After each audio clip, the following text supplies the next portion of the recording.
Eu sou Misael Conrado e esse é o Papo Paralímpico. Mais uma edição e uma edição pra lá de especial. Muitos dos destaques do nosso Papo Paralímpico de hoje. Convidados especialíssimos, temos também muita notícia para você e também tudo aquilo que vai acontecer no nosso Campeonato Mundial de Atletismo em Dubai. Começa agora o Papo Paralímpico, o podcast oficial do Movimento Paralímpico Brasileiro, apresentado pelo CPB. Meus amigos, e o Centro Paralímpico não para. São mais de 300 eventos que acontecerão até o próximo mês de dezembro. Muitas coisas acontecendo por aqui. Tivemos no último mês de outubro o Campeonato Brasileiro, aliás, que terminou dia 3 de novembro, o Campeonato Brasileiro de Futebol de 5, mais uma vez com a final transmitida pelos canais Sport TV. Tradição expressiva e muito show dos nossos craques na quadra do CT. E quem trará informação sobre essa competição é o nosso correspondente Renan Cassioli. Fala pessoal do Papo Paralímpico, tudo bem? Aqui é Renan Cassioli, assessor de imprensa da CBDV, a Confederação Brasileira de Desportos de Deficientes Visuais. Eu tô aqui para contar um pouco como foi a Copa Loterias Caixa de Futebol de 5, Série A, encerrada no domingo com mais um título para a HFUC. Pois é, esse pessoal lá da cidade de Canoas, no Rio Grande do Sul, pegou o gosto mesmo por levantar a taça. Foi a quarta na história do clube e a terceira consecutiva. E assim como nos 2 anos anteriores, a vítima da HFUC foi o CDMAC do Maranhão. A partida decisiva, que contou com transmissão ao vivo do canal Sport TV, terminou 3-0. O craque Ricardinho, o melhor jogador de futebol de 5 do planeta, abriu o placar, mas o destaque do jogo mesmo foi o ala Thiago Paraná, autor de 2 gols. E com um detalhe bem importante, hein? No primeiro tempo, o ala de 24 anos se chocou contra um adversário, uma pancada muito forte no lado esquerdo do rosto e deixou a quadra com muitas dores. Eu estava bem ali ao lado da equipe médica nesse momento e pelo que eu vi no atendimento, achei que o Thiago não fosse conseguir voltar. Mas não só voltou, como marcou 2 vezes e encerrou ali o sonho dos maranhenses de conquistarem seu primeiro título na elite da modalidade. Mas eu peço licença também a vocês para destacar a campanha do ICB, o Instituto de Cegos da Bahia, que ficou com o bronze ao derrotar a AMC do Mato Grosso no confronto que antecedeu a grande final. Além de garantir seu lugar na próxima edição da Supercopa, o torneio que reúne os 3 melhores clubes da Série A, além do campeão da B, o ICB fez ainda o artilheiro do torneio. O Jefinho, que voltou à sua melhor forma física, acabou a competição com 8 gols marcados. A Série A desse ano teve 26 jogos disputados e 64 gols feitos, uma média de 2,5 por partida.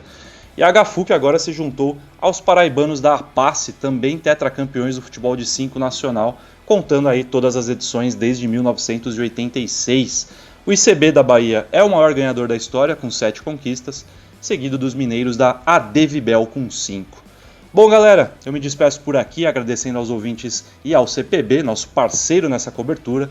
Um grande abraço e até uma próxima. Tchau! Tivemos também no Centro Paralímpico Brasileiro o Campeonato de Natação.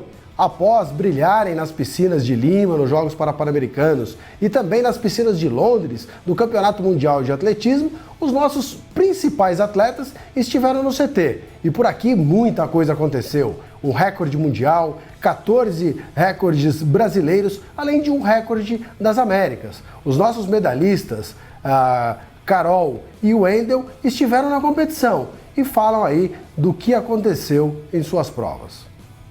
A gente utilizou esse brasileiro para dar uma avaliada nessa volta, né? Porque a gente teve as férias pós-mundial. Então, fazia só 3 semanas que a gente estava nadando já de volta e 3 semanas de base, né? Então, a gente foi e avaliou esse trabalho diferente que Léo está fazendo, né? Porque ele não vai pegar direto até o Mundial numa etapa só de treinamento. Então, ele está fazendo uma etapa daqui para o final do ano, para ver os ganhos. Aí depois uma etapa do final do ano até o Open e depois do Open até as Paralimpíadas. Então, foi muito bom. Eu consegui nadar muito ali no meu tempo que eu estava dando no Mundial, já no período de base. Então, isso significa que a gente está no caminho muito certo, que a gente está conseguindo tirar o máximo que a gente pode nos treinamentos, né? O meu tempo de costas já foi o tempo mesmo que eu dei lá no Mundial, né? Os 50 livres foi muito perto, os 100 livres foi muito perto, então assim, a gente já está começando com uma qualidade grande de tempos, né? Então é isso. Então, fiquei muito satisfeito a respeito dos resultados. Foi a última competição do ano. Foi uma espécie de teste para ver como é que eu estaria no final do ano, depois de tanto estresse, digamos assim, por causa das competições, né? Tanto estresse físico. E a gente ficou bem satisfeito, porque eu consegui abaixar 5 dos meus 7 tempos, algo assim muito impressionante para mim, tanto para mim quanto para minha equipe. Foi uma coisa muito surpreendente. Só não consegui abaixar tempo no 100 livre e no Dance Medley, mas que já era algo assim, não esperado, mas já era alguma coisa aceitável, né? E fiquei muito satisfeito. 4 recordes brasileiros, então foi muito satisfatório, sim. A equipe da Bocha também participou do Campeonato Internacional de Póvoa de Varzim, importante competição, válida aí pela qualificatória dos atletas para os Jogos de Tóquio em 2020. E como sempre, a Bocha só nos dá alegria. Nosso correspondente Cláudio Garcia conta para nós o que aconteceu nessa competição. Olá, meus amigos do Brasil, tudo bem? Aqui quem fala é Cláudio Garcia da ANDE, diretamente de Portugal, mais precisamente em Póvoa de Varzim, onde a seleção brasileira de bocha paralímpica participou da última competição do ano de 2019. A competição contou com 24 países, 115 atletas e foram disputas individuais e também por pares e equipes. Na competição individual, José Carlos Chagas ficou na 4ª posição na classe BC1. Maciel Santos, que conquistou vaga direto para Tóquio com a medalha de ouro na Copa América, aqui acabou perdendo nas quartas de final e ficou em 7º lugar. Na disputa por equipes BC1 e BC2, o Brasil conquistou a medalha de bronze, o que foi um excelente resultado, já que a equipe brasileira jogou quase toda a competição apenas com o Maciel, que é considerado titular da equipe, vem sendo titular nos últimos 3 anos, e a grande surpresa foi a participação da Andresa Vitória da classe BC1, que pela primeira vez numa competição fora do Brasil conseguiu ser titular, jogou quase todas as partidas e aí conseguiu trazer a medalha de bronze para o Brasil, junto com os demais atletas da equipe BC1 e BC2. A seleção brasileira de bocha volta a se reunir em janeiro de 2020 e em fevereiro disputará o evento teste em Tóquio. Bem, meus amigos, e agora nós falaremos com os nossos convidados especiais do dia.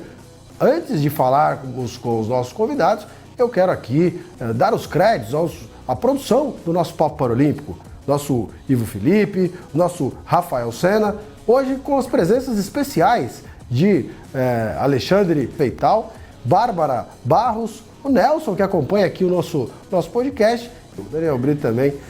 E vamos ao que interessa, falar aqui com os nossos convidados do dia. Um dos nossos convidados, quando o Daniel me comentou que ele nos acompanharia para os Jogos de Lima, na realidade, ele representa um grande veículo de comunicação, um repórter do Estadão, e ele não iria. Ele é um setorista de um grande clube aqui de São Paulo, setorista do Esporte Clube Corinthians Paulista, e aí quem iria, na última hora, acabou não tendo a possibilidade de ir, então o Daniel veio me comunicar, olha, está indo um outro jornalista do Estadão, mas não é um bom sinal. Eu falei, por quê? O nome dele é João Prata. Eu falei, mas o que tem a ver isso? Falou, não, é porque nós vamos lá buscar o ouro, vamos levar o João Prata e tal. E aí foi uma brincadeira do Daniel, mas o João fez um grande trabalho. Aliás, o trabalho seu, João, valeu ouro lá em Lima. Você foi protagonista de algumas matérias muito especiais. Seja bem-vindo, é um grande prazer tê-lo conosco. Misael, obrigado pelo convite.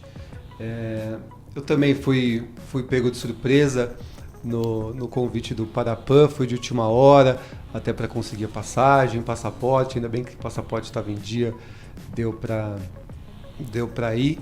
E também, lá eu fui conhecendo aos poucos os atletas que estavam participando da competição e fui com o intuito, assim, além de mostrar o resultado, que lógico é importante, a conquista das medalhas, mas mostrar a quem estava ali competindo, a história dessas pessoas, que para mim também valem tanto quanto a medalha, porque muitas vezes um exemplo que eu posso dar de uma pessoa que não conquistou o ouro, mas foi a prata, teve gosto de ouro, foi a Verônica Hipólito, que passou por muitos problemas antes de ir para Lima, enfrentou 2 cirurgias, tinha até a dúvida de se conseguiria voltar a andar, conseguiu voltar a andar, ganhou, voltou a correr, conseguiu ir para o PAN e conseguiu medalhar no PAN. Então eu fui um pouco com esse intuito de descobrir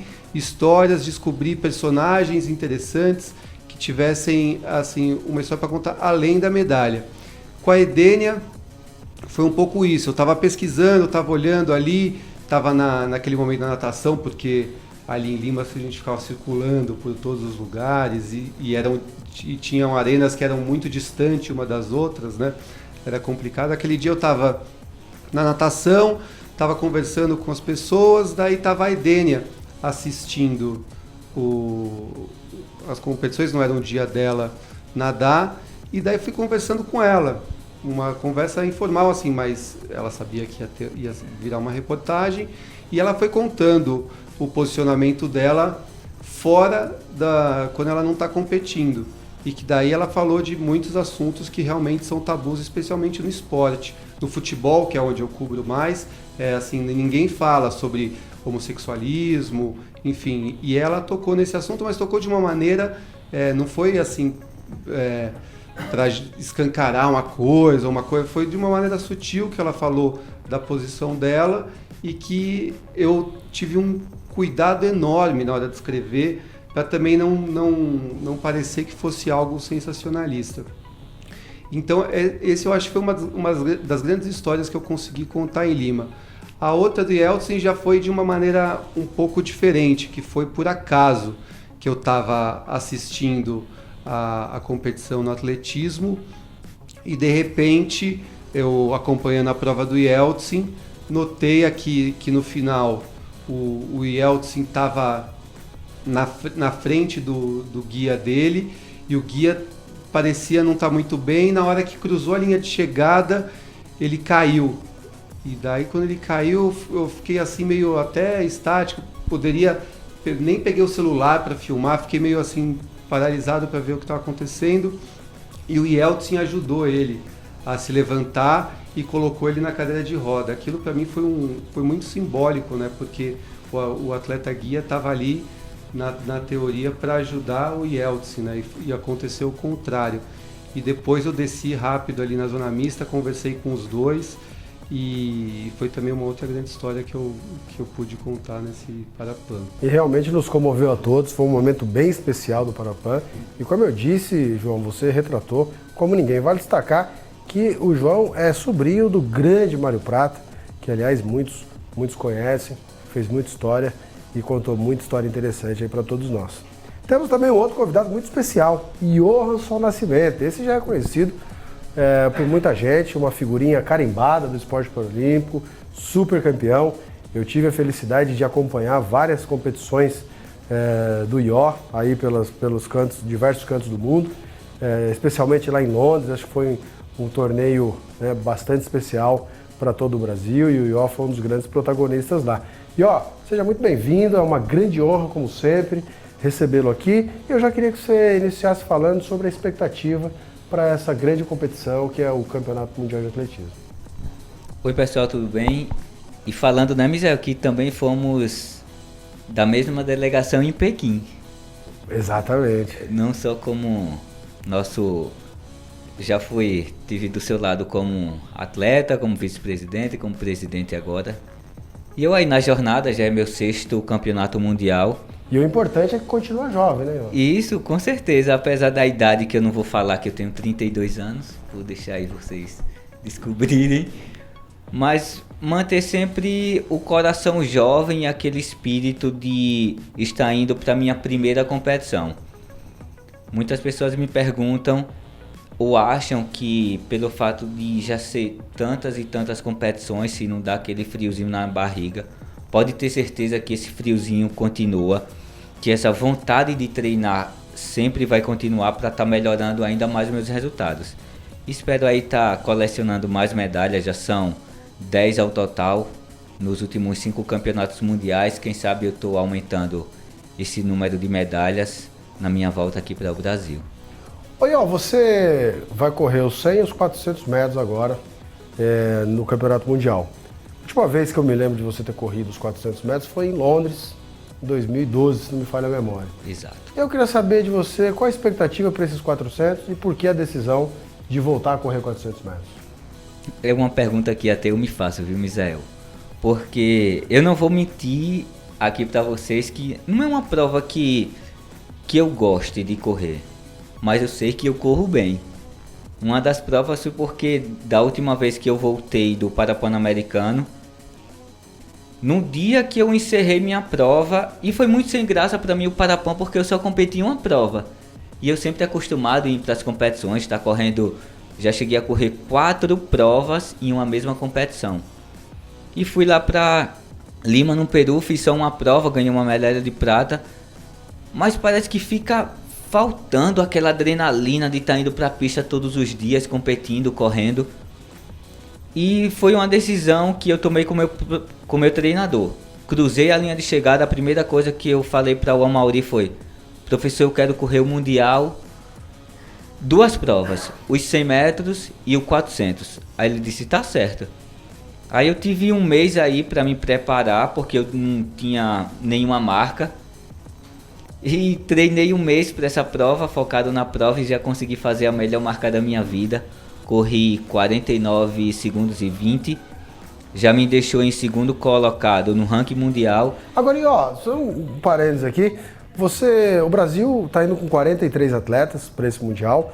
Foi uma das competições mais difíceis de conseguir a classificação, porque só aqui no CT são 56 atletas treinando na seleção permanente, fora aqueles que treinam fora do CT, como é o caso de Petrúcio, que treina lá em João Pessoa, e tantos outros que treinam fora daqui. Então foi muito difícil conseguir essa vaga, e você está dizendo, treinou um mês para essa prova, chegou lá e registrou a melhor marca da vida, 49,20. Eu fui atleta e eu sei que a gente tem atletas que treinam muito bem, que tem muito talento, e a gente tem aquele atleta que chega na hora H, decide, né? Aquele atleta que é do momento da decisão, que nem treina tanto, que não tem a mesma performance que os seus concorrentes aí no treino, mas chega na competição, vai lá e resolve. Aí muito se discute a história, inclusive da psicologia no esporte, esse negócio todo. O que passa na sua cabeça quando você está naquele bloco? Eu acho que muito é treino, jogo é jogo, Misa. Você já foi jogador de futebol de 5 e sabe muito bem como é isso, que na hora H a adrenalina bate lá no peito, fica correndo lá nas tuas veias aquele espírito campeão. E eu sempre fui um atleta que usou muito a cabeça nos treinos e na competição. Eu não estou dizendo aqui que eu não treino, mas que eu tenho essa noção do que o importante eu tenho que fazer na hora da competição. Eu tenho que me manter muito bem nos treinos, fazer treinos sempre consistentes. E o extraordinário eu deixo para fazer na competição. E você realmente tem feito isso, tem sido um atleta muito especial. Quando você decidiu correr os 400 metros, a gente ouvia muito aqui no CT, e aí será que o Ió consegue um mês, ou 400 metros, nos próximos mais difíceis do atletismo? E tá aí mais uma vez você provando que o jogo é jogo, treino é treino, e o que vale é bola na rede. Aqui não é bola na rede, é cruzar a linha de chegada, mas mostrando aí que quando o bicho pega, você tá ali realmente para fazer o seu melhor. E temos aqui também uma convidada muito especial, uma convidada que já representou o Brasil em Doha, conquistando uma medalha de prata, esteve nos Jogos do Rio em 2016, foi agora campeã Pan-Americana em Lima e vai para os Jogos Mundiais, para o Campeonato Mundial, como favorita, já que tem a melhor marca do ano, 23,96 no lançamento de dardo na classe T56. Raíssa Rocha Machado. Raíssa, é um grande prazer tê-la conosco. Eu quero que você inicie também dizendo pela sua expectativa aí para esse campeonato tão importante, talvez o mais importante da temporada do atletismo, que é o Campeonato Mundial. Boa tarde, primeiramente, muito obrigada pelo convite. Então, Misa, nesses últimos meses eu venho com uma lesão no ombro direito, que é o ombro que eu lanço. Então, eu vim meio que tendo meio que abalada psicologicamente. Agora eu tô voltando. Não parei de treinar, não foi necessário parar de treinar. Eu acho que a gente tem que superar, né? Principalmente as lesões.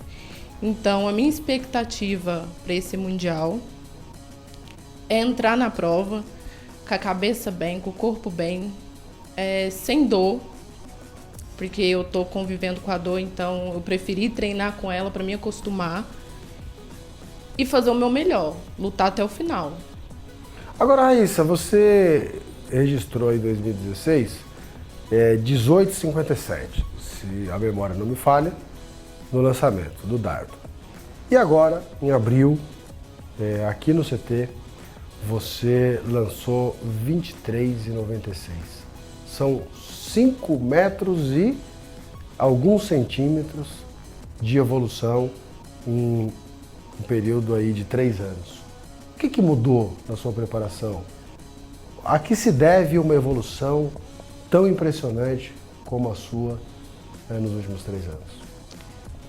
Primeiramente foi o psicológico crescer como pessoa, como mulher, e entender que ser um atleta é mais do que ser... É mais do que mim, entendeu?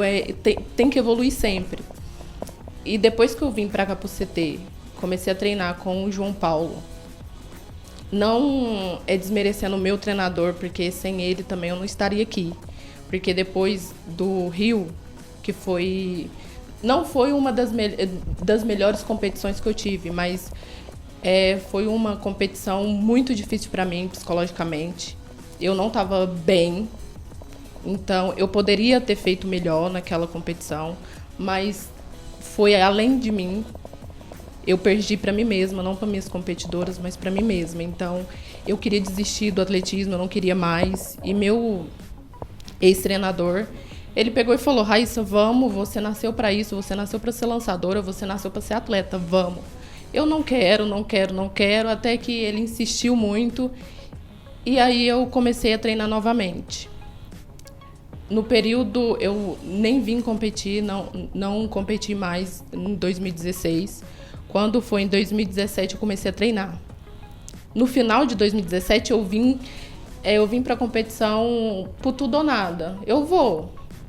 Vamos ver o que Deus guarda para mim, já que todos falam que eu nasci para ser atleta.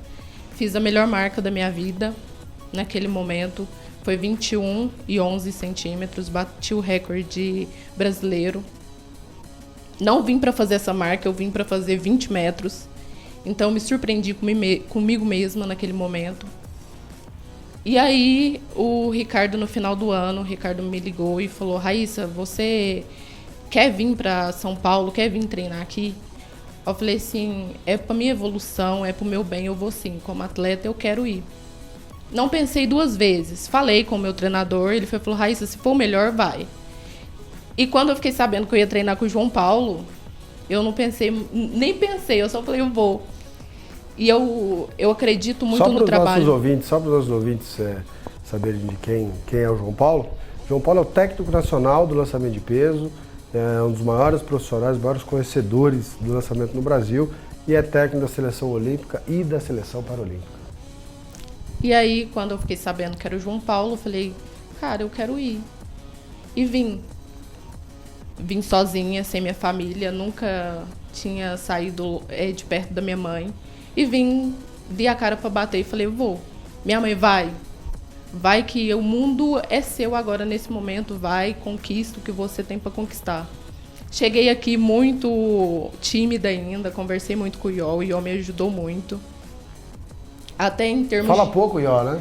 Fala pouco. Até em termos de aceitação também como pessoa, porque a gente que é deficiente físico, que as pessoas veem a nossa deficiência, a gente tem um certo momento da vida da gente que a gente não se aceita, e para se aceitar é complicado. Então eu vim me evoluir não só como atleta, mas sim como pessoa, como uma mulher. Me aceitei, como eu sou de verdade, cabelo cacheado, negra, sou um bandista. Então, tipo, isso tem peso, entendeu? E eu tive que encarar isso de frente. O Ió me ajudou muito, muito, muito. Ele é um cara super, tipo, foi o meu paizão. Porque eu sou nova, pô.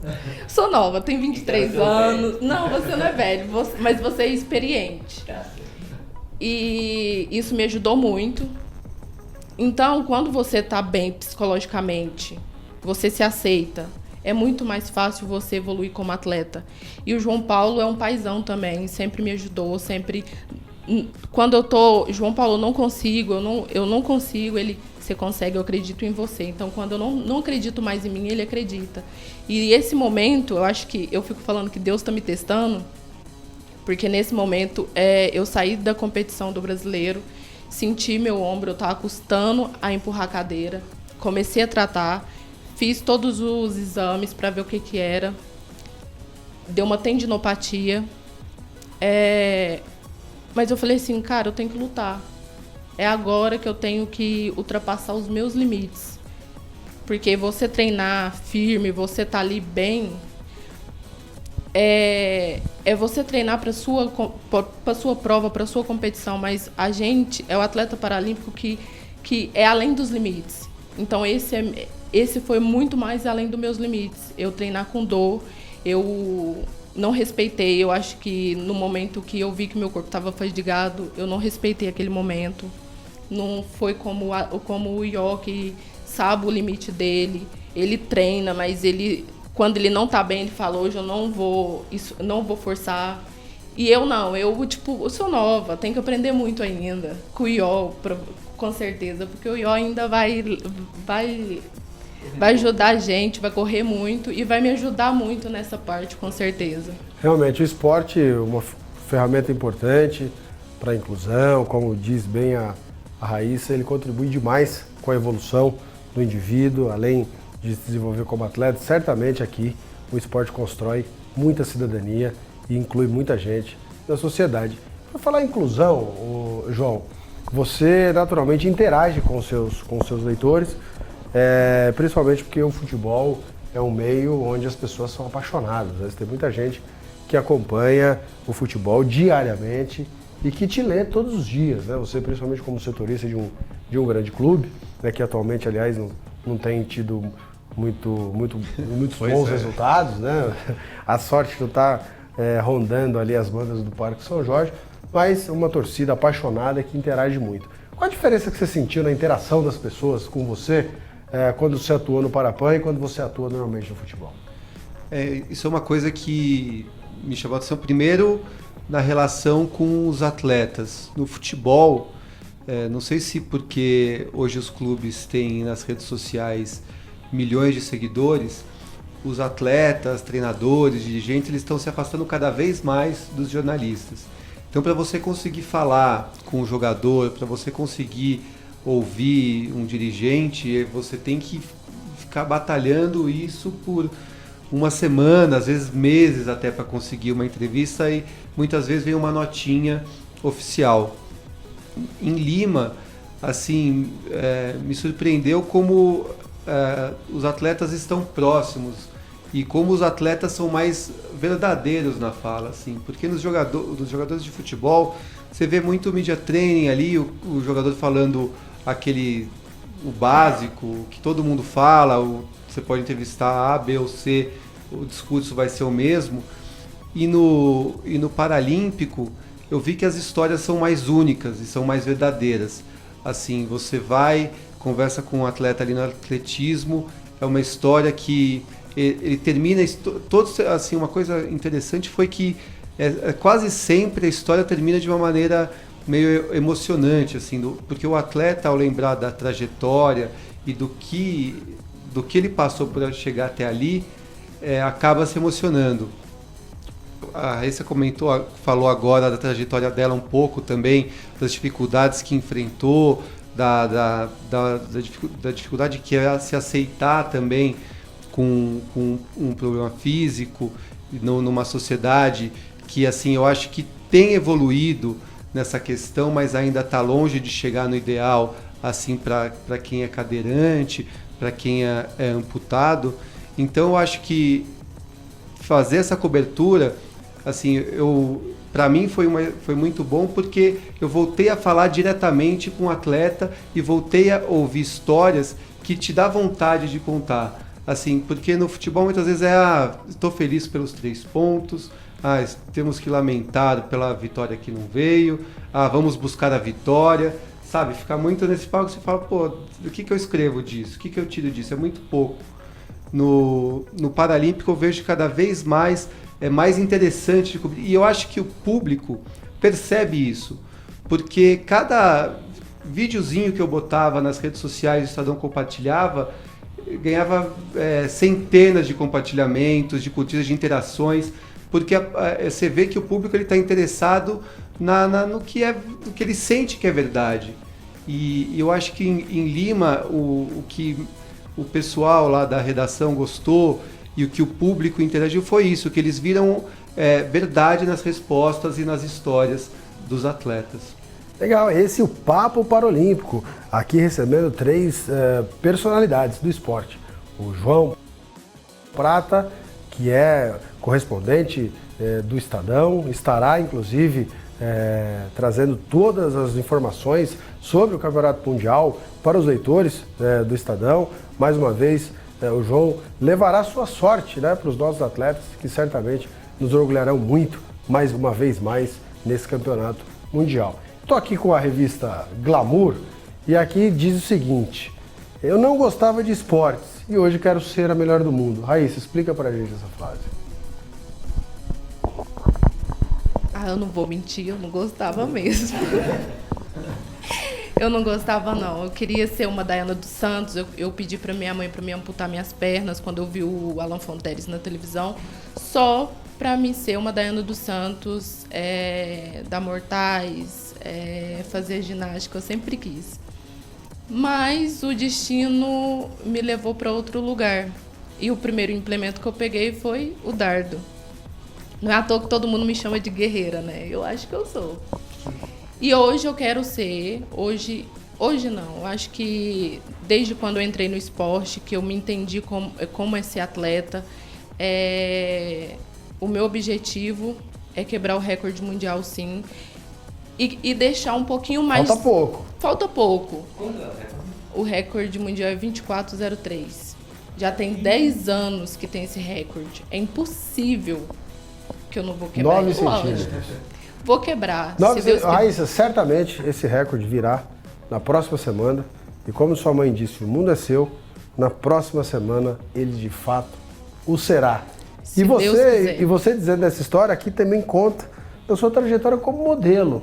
Conta um pouco pra gente sobre isso. Como é que foi essa experiência? Só foi eu vim pra São Paulo, eu comecei foi igual eu falei pra você. O Yorson me ajudou muito a me aceitar.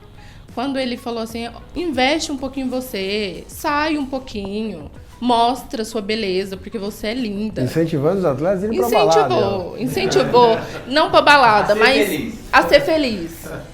Aí eu comecei, eu não gosto de balada, eu gosto de Netflix, eu gosto de assistir uns filmes. Mas comecei a perceber que eu tinha uma outra paixão, tirar foto. Quando eu tô tirando foto, eu esqueço do mundo. Então, foi ali que eu me encontrei também. É uma forma de eu me expressar o que eu sinto, expressar o que eu acho certo. E a mostrar que a gente deficiente, a gente também pode, a gente é bonita. E tem que sensualizar, e é isso. Muito bem, realmente fez muito sucesso. A revista foi aí bastante comercializada com a Raíssa. E você em Londres protagonizou uma das cenas aí que chamou mais atenção, quando você, ao receber, ao conquistar, ao cruzar a linha de chegada, você pede à distância sua noiva em casamento. E há quem diga que ela aceitou exatamente porque não tinha como falar não, porque o Brasil inteiro viu, né? Então dizem que você foi estrategista ali, como você é nas provas, e conseguiu ali se casar. Quero saber o seguinte, se vier a medalha de ouro aí, o que a gente pode esperar daí, Primeiro eu digo a muitas pessoas que ali não foi nenhum pedido de casamento, foi uma intimação de casamento meio que coloquei já a Thalita na parede. E aí, Thalita, quer casar comigo depois de uma medalha de ouro, um pedido mundial? Mas ali foi para oficializar o amor que eu sinto por ela. E agora, pode ter certeza que eu estou indo para esse campeonato mundial. O que esperar se vir uma medalha de ouro? Eu já pedi a Thalita em casamento, já temos nosso filho Ian. Então eu não sei o que me espera. Porque até esse pedido de casamento foi uma coisa que eu decidi na noite anterior. Eu não tinha nem ideia quando eu saí do Brasil em fazer esse pedido.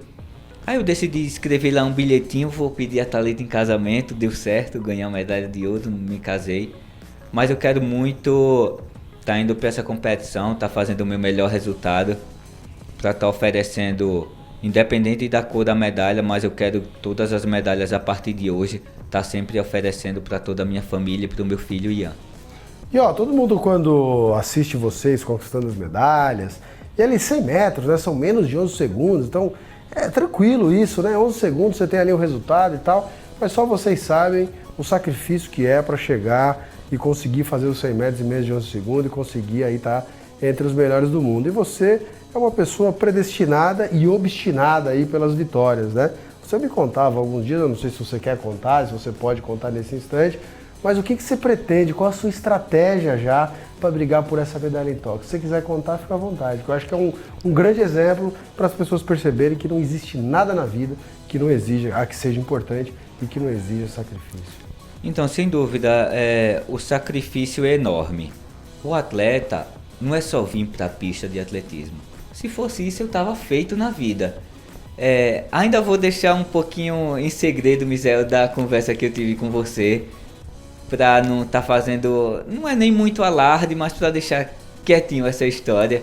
Mas pode ter certeza que eu vou me sacrificar bastante, principalmente na minha vida pessoal. Vou deixar minha vida pessoal totalmente de lado para estar focando exclusivamente na minha vida profissional.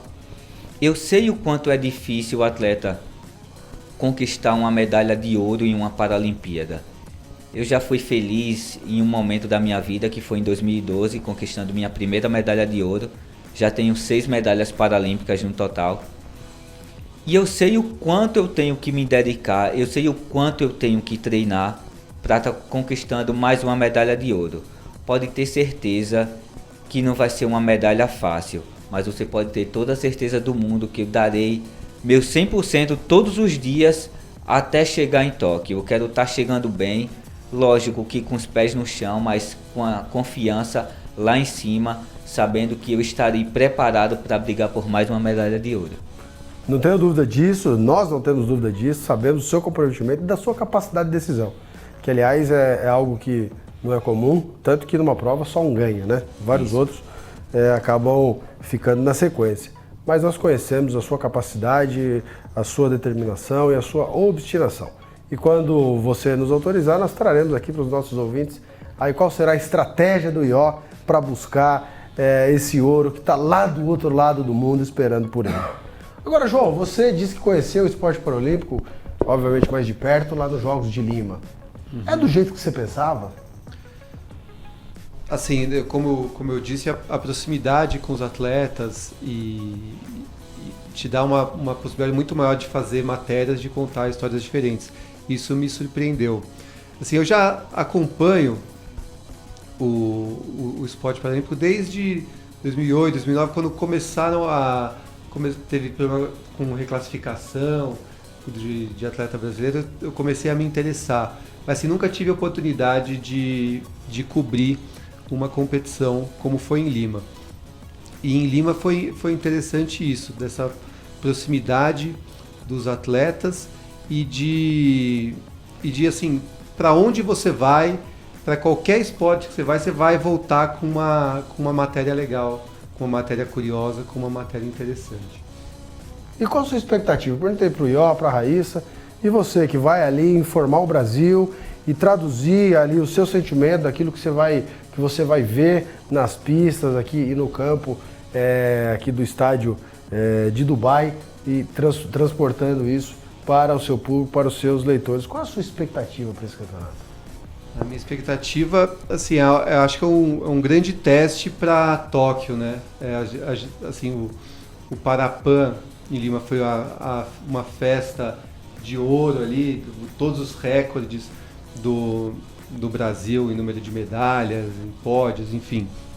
E agora vai ser interessante para ver como é que está a delegação brasileira em relação ao restante do mundo. E assim, eu vi que está tendo uma delegação bem grande, né, maior do que a da última edição, e vi também que achei interessante que está tendo uma renovação, né, está tendo um processo de renovação interessante. Até queria perguntar para o Johansson, que está já há bastante tempo aí, como ele tem visto esse processo de renovação e como o que ele acha dessa nova geração que está vindo. Por exemplo, tem o Christian da Costa, de 17 anos, né, que veio de 2 ouros aí no Mundial Sub-17 e agora vai para Dubai. Eu queria saber do Johan o que ele acha desse processo de renovação que está tendo no atletismo paralímpico. Esse processo é de uma extrema importância, porque a próxima Paralimpíada vai ser em Tóquio, 2024 vai ser em Paris, 2028 Los Angeles. Quem é que vai estar correndo lá? Eu não sou para sempre. Atletas de grandes nomes, em algum momento ele vai parar. Eu sou de uma geração que já vem competindo aí, pude dividir a seleção com a Rosiane dos Santos, Antônio Delfino, que era da minha categoria. Então estou fazendo ainda parte dessa renovação. Logo que eu iniciei o esporte em 2005, eu já era da renovação lá para Londres, nem se falava ainda em Tóquio. Mas eu sei que é de uma extrema importância, porque daqui a 20, 30 anos continuará existindo o esporte paralímpico. E eu quero parabenizar o Misael por esse grande trabalho que ele vem fazendo na presidência do CPB, por estar dando essa importância aos jovens, por estar dando essa importância, por estar fazendo grandes projetos como é o Centro Paralímpico aqui em São Paulo, que reúne várias crianças de diversos lugares, diversas escolas aqui do estado de São Paulo, para estar garimpando esses talentos, garimpando para que nas próximas edições de campeonatos mundiais, para pan-americanos, continue sempre existindo grandes atletas e que o esporte paralímpico nunca pare de brilhar, continue trazendo grandes vitórias aqui para o nosso Brasil. Esse é o nosso Papo Paralímpico, com muito esporte paralímpico para você. Realmente, muito importante mesmo acreditar nos jovens, porque eles são o futuro do esporte, eles são o futuro da nação. E para que o nosso ouvinte tenha uma ideia, já são atendidas mais de 600 crianças da rede pública de ensino de São Paulo, todas as semanas aqui no Centro Paralímpico Brasileiro. É o Centro de Formação Paralímpica, a Escolinha de Esportes. Nós buscamos as crianças das suas cidades, depois da atividade, levamos novamente essas crianças para os seus locais de origem, para que elas tenham a oportunidade, como todas as outras crianças, de fazerem esporte e de iniciarem o esporte no tempo certo, que é na fase escolar. Existia um grande problema no passado, que era a pessoa com deficiência iniciar tardiamente no esporte. E o que nós queremos é mudar essa realidade. Estamos fazendo por meio da Escolinha de Esportes, que nós vamos replicar pelos centros de referência que implantaremos pelo Brasil. Serão 14 até o final do ano e serão 20 até 2024, e a gente quer replicar esse programa pelo Brasil. E outro é por meio da capacitação de professores de educação física, cuja nossa meta é capacitar 100 mil professores, pelo menos 100 mil professores de educação física até 2025. Porque o dia que nós tivermos todos os professores da rede pública tendo condições, orientação e formação para atenderem aqueles alunos com deficiência que chegarem nas escolas, aí sim nós vamos universalizar a prática do esporte paralímpico. E eu sei que esse é o desejo nosso e é o sonho de milhares de crianças por todo o território nacional. E nós vamos aqui chegando ao final de mais uma edição do nosso Papo Paralímpico. Agradeço demais, Raíssa, a você por participar com a gente aqui do Papo Paralímpico. Desejo também muita sorte nessa competição que se inicia amanhã. Não temos dúvida que você, como eu já disse, como já disse a sua mãe, a partir aí do início dessa competição, irá conquistar o mundo e certamente alegrar muito a nós brasileiros que torcemos muito por você. Eu que agradeço pelo convite, agradeço muito pela torcida e se Deus quiser eu vou dar o meu melhor para me conseguir não só bater o recorde mundial, mas trazer uma medalha para o Brasil, com certeza. E mais uma vez te agradeço aí a participação, a presença. Você, vale destacar, é o atleta aí que mais participa de ações para incentivar novos atletas, para sensibilizar a sociedade.